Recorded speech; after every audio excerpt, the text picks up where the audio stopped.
Donc, ce que je vais faire, je vais présenter le GRAN, les réalisations du GRAN, d'où vient l'organisation, pourquoi elle existe et vers quoi elle veut aller. Si on se remet un peu dans le contexte du tremblement de terre, cette catastrophe qui a frappé Haïti le 12 janvier 2010, nous ici à Montréal, tous les Haïtiens à travers le monde et les amis d'Haïti, en particulier au Québec, ont été secoués, très secoués.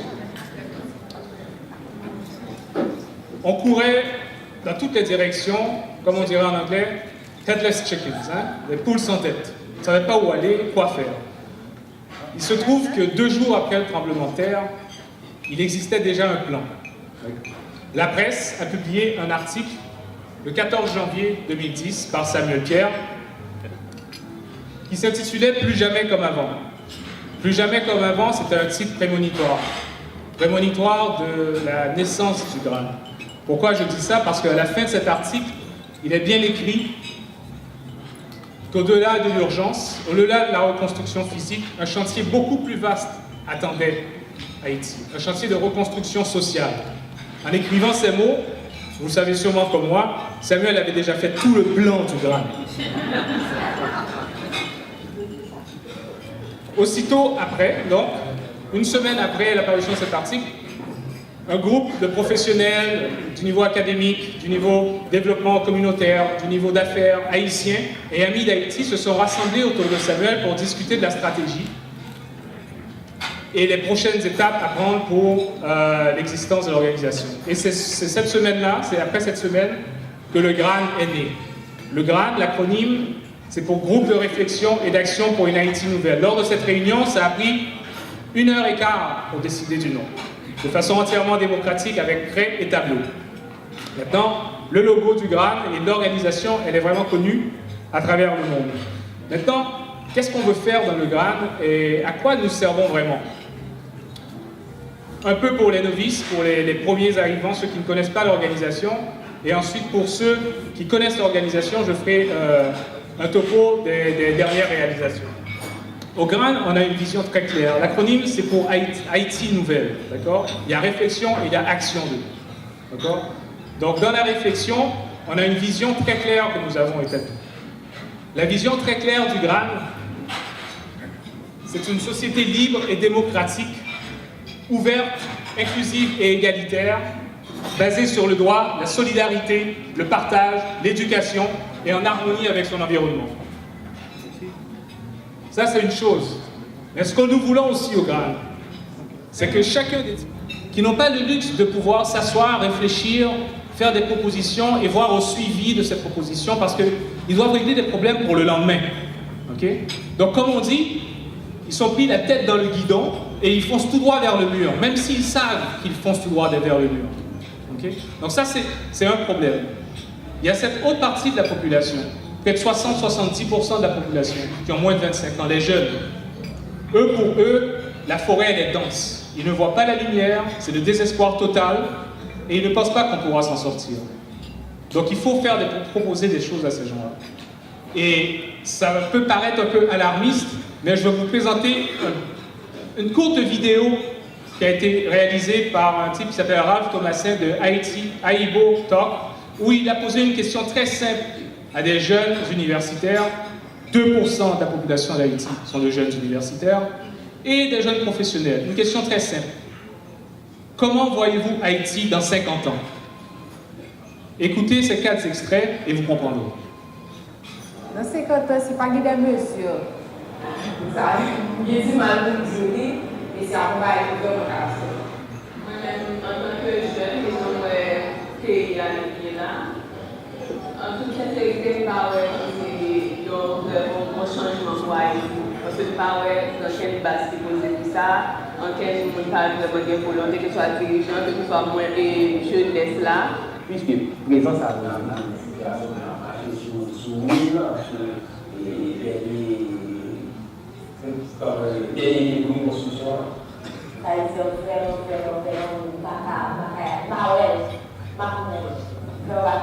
mais ça me fait peur. Ça me fait peur. Vous comprenez pourquoi, alors, face à un tel désespoir, on ne peut pas rester indifférent. Pour nos amis qui ne parlent pas le créole, Ce que les jeunes disaient là, c'est que dans 50 ans, ils ne voyaient Haïti aller nulle part. Il y en a qui disaient qu'ils ne voyaient qu'on ne peut pas rester indifférent à ça. Donc, il y a ceux qui ont le discours que le GRAN porte, mais qui n'ont pas la capacité de faire de l'action, et il y a ceux qui sont complètement désespérés. Nous, étant donné qu'on a le luxe d'être à l'étranger, de vivre dans un confort, de vivre dans des situations qui nous permettent de réfléchir, de faire des propositions concrètes et des propositions réfléchies, alors on n'a pas le choix de réagir. On n'a pas le choix de se lancer et de faire des réflexions et de proposer des projets qui vont faire d'Haïti un pays émergent. Comment arriver à faire ça? Comment on peut arriver à mobiliser tous les progressistes qu'il y a et à l'intérieur et à l'extérieur d'Haïti, sans les brusquer, pour que Haïti puisse bénéficier de cette capacité de réflexion venant de l'extérieur sans l'effrayer. Et vous comprenez bien ce que je veux dire. Donc il faut vraiment être intégré dans la société haïtienne, même si on est à l'extérieur, si on veut que nos idées passent. Donc très rapidement, le GRAN a établi un plan fédérateur qui avait pour but de rassembler tous ces citoyens du progrès pour Haïti. Donc nous avons créé des chapitres du GRAN, des chapitres qui se trouvent à travers le monde, partout où il y a une diaspora d'une certaine intensité. Nous avons en tout une douzaine de chapitres en Haïti et une douzaine de chapitres actuellement à travers le monde. Des chapitres qui soient soit très actifs ou en négociation, en cours de formation. Ça, c'était une façon de faire. L'autre façon, c'était de créer des comités de travail. Le premier, la deuxième lettre de l'acronyme, c'est réflexion. C'était créer des comités de travail qui nous permettaient de nous asseoir et de réfléchir sur les 12 défis fondamentaux que nous avons identifiés pour Haïti. Ces comités thématiques avaient comme objectif d'analyser la situation du pays et de proposer des projets qui allaient projeter Haïti dans la modernité. La façon de travailler de ces comités de travail était très stricte. Il fallait que la science soit à la base de toute réflexion. Il ne fallait pas que les gens, que les membres des comités lancent des idées en l'air. Il fallait que ce soit soutenu par quelque chose de scientifique. Et c'était important de proposer des actions structurantes, avec un souci du suivi. Tout ça dans l'objectif d'avoir un impact à long terme. Toutes les actions que le GRAN veut entreprendre, ce sont des actions qui ont un impact à très long terme. Donc rien ne se fait dans l'empressement, rien ne se fait dans l'improvisation. Tout est sur une réflexion posée, parce que c'est la seule façon qu'on va arriver à un développement durable. La stratégie, elle est basée aussi sur 4 principes très fondamentaux du GRAN, dont on ne parle pas suffisamment. On l'a entendu tout à l'heure. Rien de ce qu'on fait ne peut pas se faire sans une rigueur et un engagement sans limite. Vous ne pouvez pas imaginer. La rigueur du GRAN, elle est intense. Ensuite, le dévouement, il est total pour tous les membres du GRAN. Et tout se fait dans l'humilité la plus complète. Rigueur, engagement, dévouement et humilité sont les caractéristiques principales du GRAN. Maintenant, je vous ai présenté un petit peu le topo de la pensée derrière Jamais comme avant par Samuel Pierre dans Le Devoir. Et ensuite, très rapidement après, nous avons créé l'organisation, le groupe de réflexion et d'action pour une Haïti nouvelle, et établi des stratégies de travail. La première stratégie, c'était de faire une conférence. C'était le colloque fondateur en mars 2010, qui appelait toutes les forces du progrès qui voulaient travailler pour Haïti à venir partager leurs idées. Et c'était aussi l'opportunité pour le GRAN de se présenter à la communauté et de présenter par la suite à une conférence internationale en mai 2010. Donc, 2 mois plus tard, le travail était terminé. La rigueur, elle est là. Le travail était terminé et ce que nous avons fait, nous sommes venus présenter le résultat des premières analyses des différents comités. En même temps, nous avons présenté les projets que nous voulions faire pour le développement d'Haïti. Le GRAN étant très inclusif et très ouvert, a rassemblé toutes ces analyses, tous ces travaux, tous les projets proposés dans un ouvrage qui a été publié en novembre 2010, donc Construction d'une Haïti nouvelle, vision et contribution du GRAN. Tout y est. C'est une Bible pour quiconque veut travailler au développement d'Haïti, n'a qu'à prendre le livre, regarder l'analyse et mettre les projets en place. Maintenant, il fallait atterrir. Tout ça s'est fait à l'extérieur du pays, même s'il y a énormément de compatriotes dans le pays qui ont participé à l'ouvrage et au comité thématique. Maintenant, il fallait que toutes nos actions soient portées vers Haïti. D'ailleurs, c'est pour ça qu'on refuse toujours d'aller à des activités qui n'ont rien à voir, qui ne se font pas en Haïti. D'accord? Donc, il fallait atterrir. Il fallait qu'on porte cette réflexion en Haïti. Il fallait qu'on ait aussi validé toute cette réflexion. Est-ce qu'on était dans les patates ici? Est-ce qu'on pensait à travers notre chapeau? Donc, ce que nous avons fait, nous avons été en Haïti, nous avons mobilisé ces forces de progrès pour leur présenter nos travaux, aller chercher de nouvelles idées aussi, et nous l'avons fait en proposant trois indicatifs du développement. Nous avons fait 3 conférences qui visent directement à mesurer le développement d'Haïti. D'accord? Donc la première, c'était sur l'éducation, Haïti Éduque 2012. Nous avons ensuite fait une conférence sur la santé et une conférence sur l'économie. En tout, ces conférences ont rassemblé près de 1500 à 2000 personnes. Et nous avons aussi récolté de nouvelles idées et de nouveaux projets. À chaque fois qu'on allait à ces conférences, nous avons aussi profité pour faire de la formation. Un des projets structurants du GRAN s'appelle École et Université d'été, où on va régulièrement au pays faire de la formation dans différents domaines. Ça nous a permis de faire ces formations, mais ça nous a permis aussi d'aller prendre le pouls des populations, de présenter comment on pensait, de présenter la vision du GRAN pour voir si on était en phase avec ce qu'ils vivaient. Et ça a confirmé ce qu'on faisait d'ailleurs.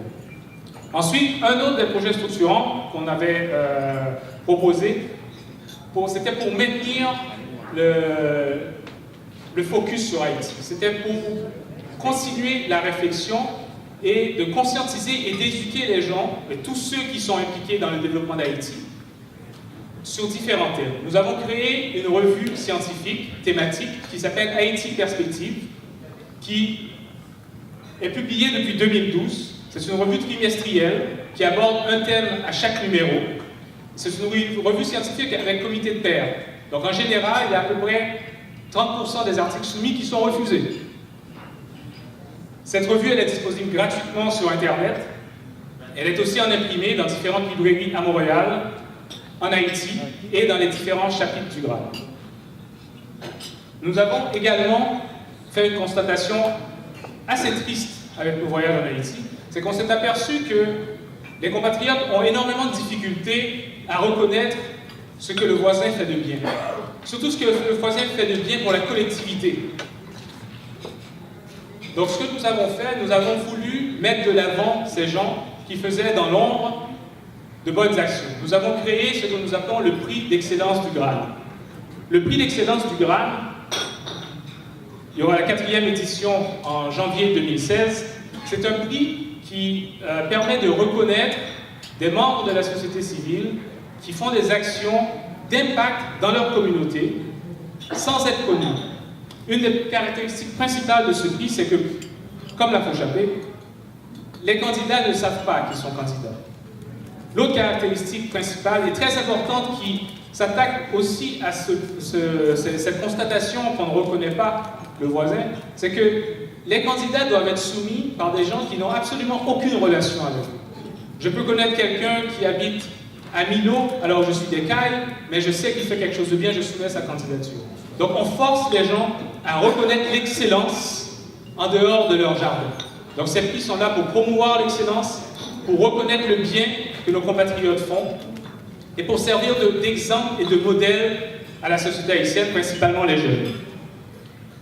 À travers ces travaux, le GRAN est en contact avec un très très large réseau et apporte sa contribution à différents types de projets. Des projets qu'il porte lui-même, mais aussi des projets qui viennent de l'extérieur, des gens qui viennent demander du support. Donc nous avons, je vais en mentionner 2 principalement, que nous avons supportés, que nous supportons toujours.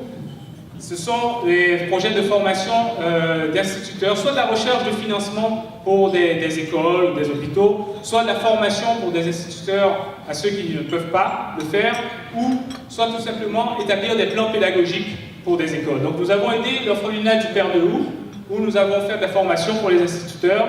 Nous avons aussi donné un support pour établir le plan pédagogique de l'école Nouvel Horizon de Duverger, de la famille Bourget.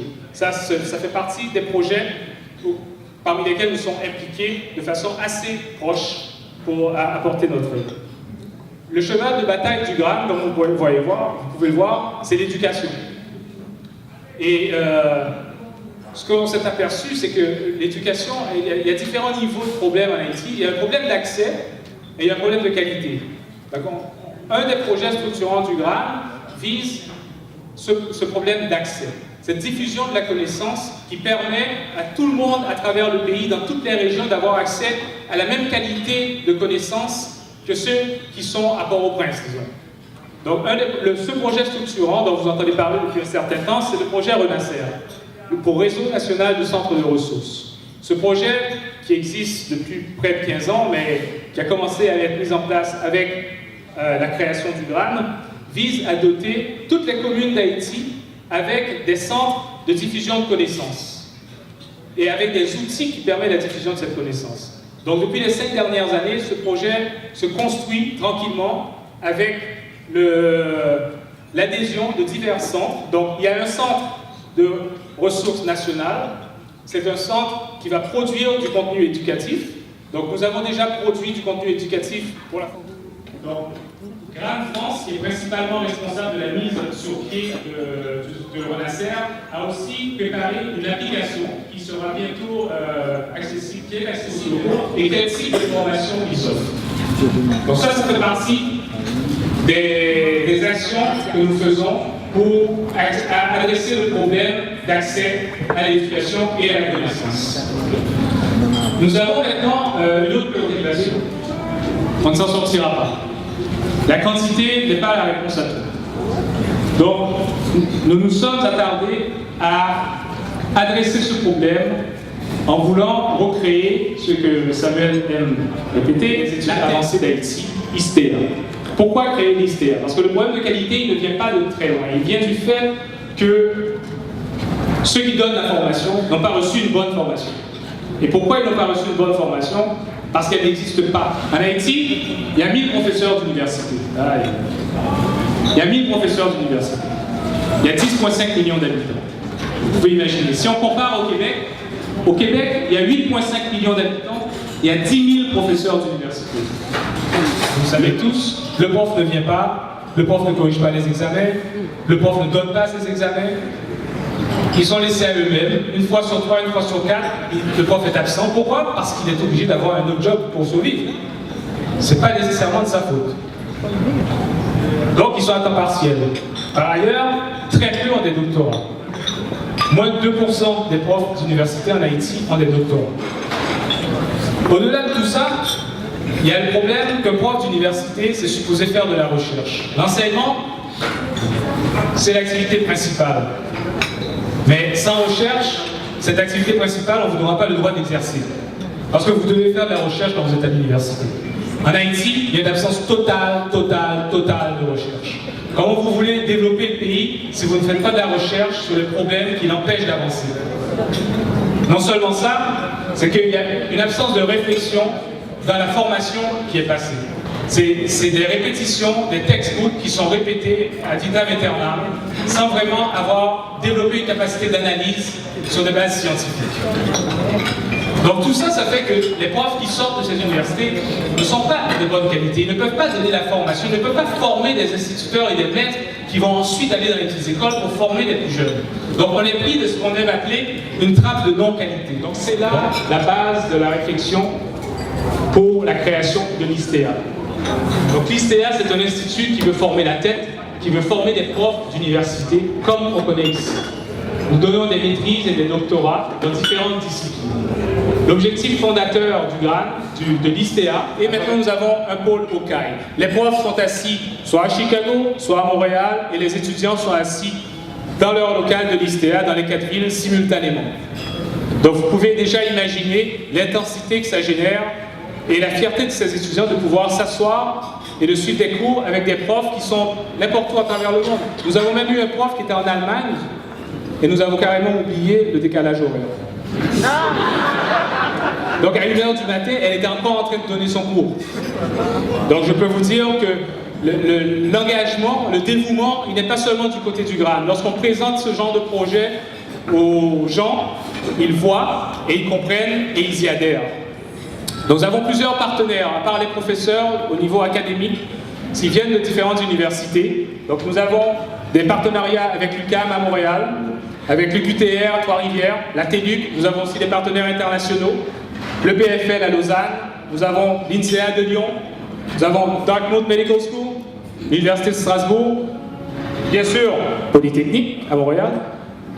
Toutes ces universités ont signé des partenariats avec le GRAN et sont prêtes à accueillir les étudiants dans le laboratoire et décharger leurs professeurs pour qu'ils viennent venir en Haïti donner des cours. Ensuite, c'est pour les partenaires académiques, pas très difficile de trouver lorsque vous êtes prof d'université. L'argent, c'est autre chose. Les partenaires financiers. Il faut le crier haut et fort que nous avons eu un support démesuré du Canada pour démarrer ce projet. On l'avait bien présenté aussi. On ne nous l'a pas donné. Le CRDI a financé l'ISTEA dès le départ en donnant des bourses aux étudiants et en donnant un certain support au démarrage et au roulement de l'institution. Et ça, on ne sera jamais assez reconnaissant. Et il finance 15 bourses de doctorat pendant 5 ans. Et je dis finance parce que bien sûr l'ISTEA ne peut pas fonctionner gratuitement. Donc nous, on s'évertue, on se force pour aller chercher des bourses pour ces étudiants avec différentes organisations. Donc la première, c'était le CRDI. Nous avons ensuite eu seulement 6 bourses à des femmes en maîtrise et au doctorat, en technologie de l'information, ingénierie, etc. Donc, tous les jours, on cherche de l'argent pour pouvoir aider les étudiants à payer leurs frais de scolarité. Donc, j'ai dit tout à l'heure qu'on avait commencé et nous avons accueilli près de 130 nouveaux étudiants à l'ISTEA. Donc, maintenant, l'ISTEA roule à 100 000 à l'heure avec 130 étudiants. La première cohorte est maintenant rendue au niveau de rédaction et de projet de recherche avec le tronc commun qui est terminé. La deuxième cohorte, qui a commencé en 2014, a commencé le tronc commun et ainsi de suite. Il y a d'autres programmes qui se préparent. Si vous recevez toutes les nouvelles de Samuel, vous saurez qu'il y a 2 nouveaux programmes qui vont bientôt sortir. Donc, l'ISTEA est là pour rester. Nous n'avons pas fait ça tout seul. Je vous ai montré que nous avons beaucoup de partenaires. Nous sommes de l'étranger, nous sommes des Haïtiens qui vivons à l'étranger. Nous pouvons arriver en Haïti disant « Ok, on démarre un institut, laissez-nous tranquilles, les gens en ont besoin. » Mais vous savez, le GRAN ne fonctionne pas comme ça. Le GRAN, c'est la rigueur, le GRAN, c'est l'intégrité, le GRAN, c'est la droiture. Donc la première chose que nous avons fait après la création de l'ISTEA, c'était d'aller chercher une attestation de fonctionnement. Une attestation de fonctionnement du ministère de l'Éducation nationale qui nous permet de fonctionner dans le pays. Sinon, on ne l'aurait pas fait. Ensuite, et ça s'est fait le 14 janvier 2013. Ça veut dire une semaine ou 2 après que nous ayons annoncé le lancement de l'ISTEA. C'est quand même un record, hein? Ensuite, pour décerner des maîtrises et des doctorats, il faut que les programmes soient accrédités. Toute université sérieuse à travers le monde doit subir des accréditations régulièrement pour ces programmes. Nous avons obtenu, en 2014, l'accréditation du ministère de l'Éducation nationale. C'est la seule institution universitaire depuis 1804 et encore aujourd'hui qui a cette accréditation. Cette accréditation a été donnée par le ministère de l'Éducation suite à une recommandation d'experts internationaux provenant de diverses universités à travers le monde qui ont regardé les programmes de l'ISTEA, qui ont regardé les promoteurs du projet, qui ont dit oui, ce truc-là est sérieux, vous pouvez leur donner l'accréditation. Parce que lorsqu'on a présenté...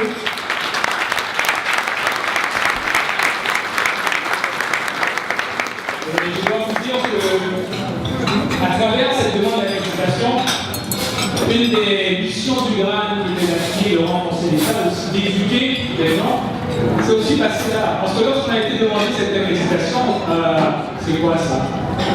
On ne savait pas ce que c'était l'accréditation pour ce genre de programme. Donc on leur a montré. Ensuite, c'est pas tout.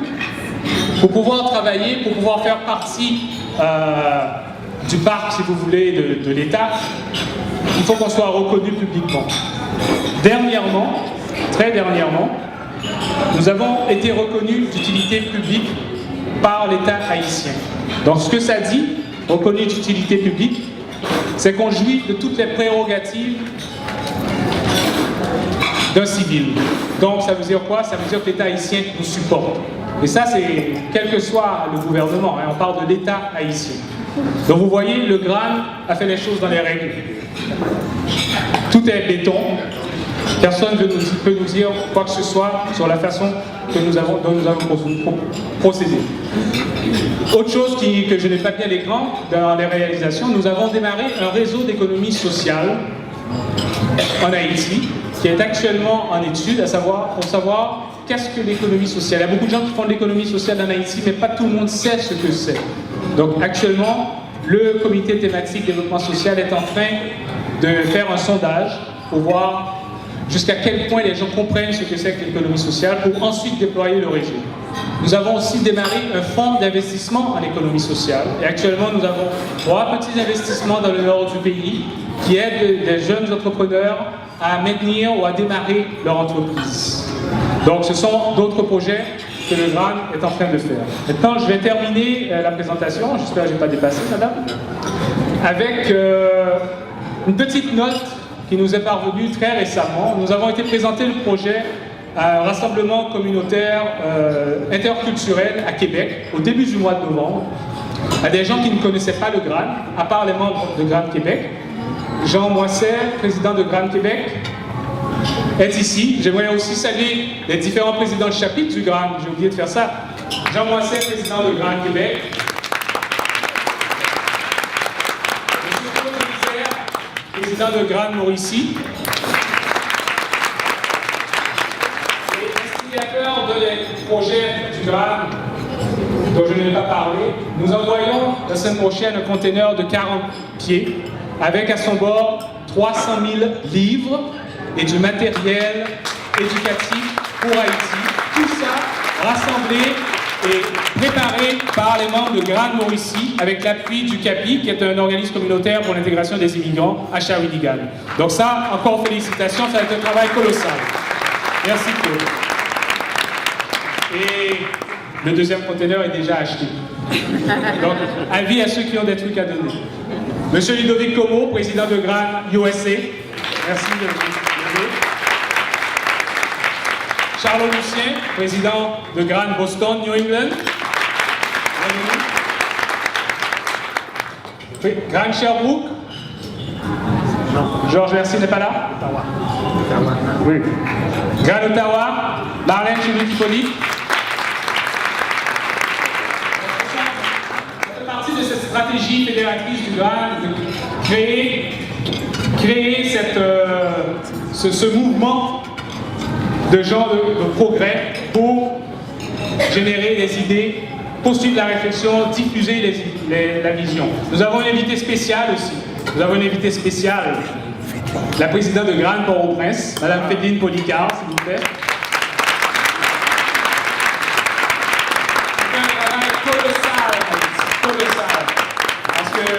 Les vidéoconférences, le téléphone, Skype, c'est bien beau, mais il n'y a rien de tel que d'avoir une Féline sur place. Le prix d'excellence, si vous avez eu à y participer, c'est elle qui voit à tout ça, que ce soit le financement, l'organisation et tout ça. Merci Féline de continuer à diffuser la vision du GRAN en Haïti. Donc, je reviens à l'avant-dernière diapo. Ces gens de Québec, lorsqu'on a présenté le projet, ne connaissaient pas le GRAN. C'est la Casa latino-américaine.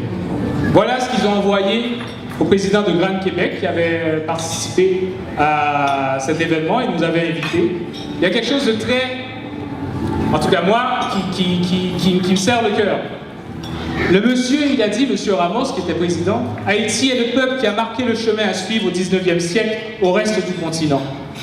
Je ne serais pas surpris qu'en suivant la vision qui anime le GRAN, Haïti nous montre encore une fois que l'autodétermination, le bien commun et la coopération sont la base pour bâtir au XXIe siècle les pays viables et solidaires du bien vivre dont le continent et l'humanité ont grandement besoin. Nous avons fait 1804 et là, on nous attend encore au XXIe siècle. Est-ce que le GRAN peut faire comprendre ça aux gens d'Haïti? On a la chance de faire quelque chose d'extraordinaire une nouvelle fois. Alors je pense que, comment je vois les choses, c'est qu'il faut arrêter de parler d'Haïti en mal. D'accord? Haïti, comme dit Samuel, ce n'est pas une personne. D'accord? Vous pouvez parler de votre voisin haïtien s'il fait une gaffe, d'accord. Mais ne dites pas de mal sur Haïti, d'accord? Ne dites pas de mal sur Haïti. Parlez toujours en positif d'Haïti.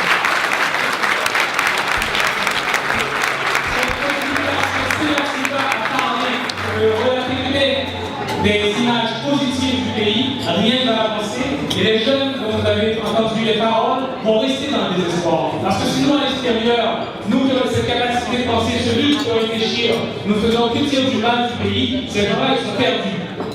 D'accord, je vous demande donc, s'il vous plaît, maintenez la flamme.